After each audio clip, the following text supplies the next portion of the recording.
तो मालेगांव बम विस्फोट मामले में 17 साल के लंबे इंतजार के बाद फैसला आ गया है। राष्ट्रीय जांच एजेंसी एनआईए की विशेष अदालत ने गुरुवार को 2008 में हुए इस धमाके की जांच मामले में फैसला सुना दिया है। साध्वी प्रज्ञा सिंह ठाकुर, लेफ्टिनेंट कर्नल पुरोहित समेत 7 आरोपी बरी कर दिए गए। विशेष एनआईए अदालत ने कहा है कि ब्लास्ट में इस्तेमाल बाइक के साध्वी प्रज्ञा के होने के सबूत नहीं है। इन आरोपियों पर यूएपीए नहीं लगा सकते। तो वहीं अब इस मामले में पक्ष और विपक्ष के नेताओं की प्रतिक्रियाएं सामने आ रही हैं। वो फैसले को अपने अपने ढंग से देखते नजर आ रहे हैं। हिंदू आतंकवादी हो सकता है, न मुसलमान हो सकता है, न सिख हो सकता है, न ईसाई होता है। केवल कुछ लोग होते हैं जो कि धर्म को नफरत की तरह उसका हथियार उपयोग करते हैं, वही आतंकवाद को जन्म देता है। जो दोषी हों उनको सजा मिलनी चाहिए। आम जन भावना यही है देश की कि जो आरोपी हैं, जो जिन्होंने इतनी बड़ी घटना की है, उनको सजा मिलनी चाहिए। रिपोर्ट मेरी जानकारी में नहीं है, मैं डिटेल में रिपोर्ट नहीं पढ़ी है मैंने।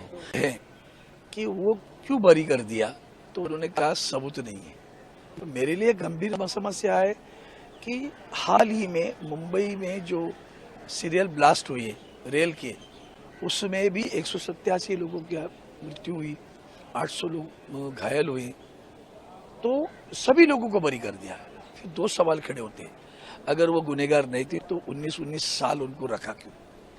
क्या उनका पाप है? तो उनकी समाज में तो सत्यानाश हो गया, उनका बर्बाद हुए।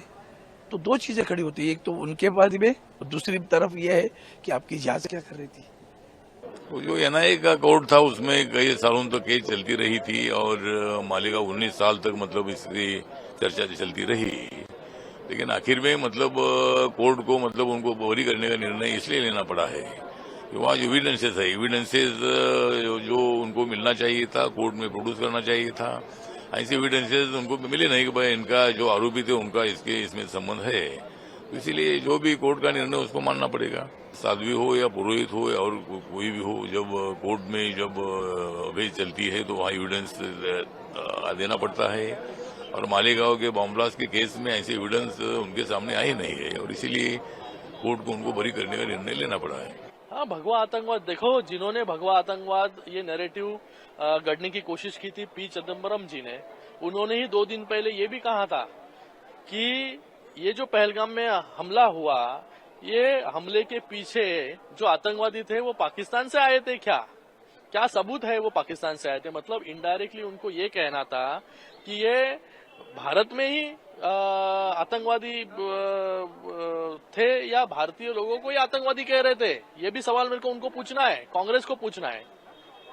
तो ये अलग अलग नैरेटिव गढ़ने का काम, अपनी नाकामी का भी, आतंकवाद को खत्म करने की नाकामी, उसके पीछे छुपने के लिए, वोट बैंक की राजनीति के लिए इन्होंने भगवा आतंकवाद ये शब्द, नया नैरेटिव कॉइन करने की कोशिश 2008 में की थी। लेकिन हिंदू कभी आतंकवादी हो नहीं सकता। ये परसों हमारे गृह मंत्री अमित भाई शाह, इन्होंने भी लोकसभा में कहा। तो आज जो सच है वो सच लोगों के सामने आया है।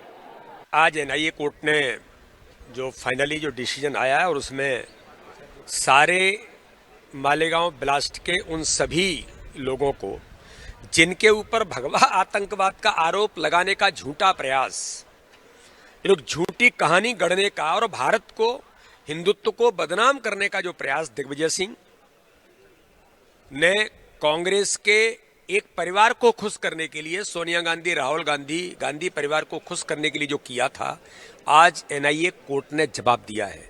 साध्वी प्रज्ञा जी के ऊपर जो प्रताड़ना दी थी, आज उसका जवाब कांग्रेस दे, दिग्विजय सिंह दे कि किस प्रकार से प्रताड़ित किया गया था, कितने प्रहार किए गए और एक कम्युनिटी को बदनाम करने का प्रयास किया गया। तो आज ये साबित हुआ है कि ये जो उन्होंने बदनाम करने का जो प्रयास किया था, आज एनआईए कोर्ट ने, माननीय न्यायालय ने इसका जवाब उन लोगों को दिया है जिन्होंने ये स्ट्रेटेजी बनाई थी।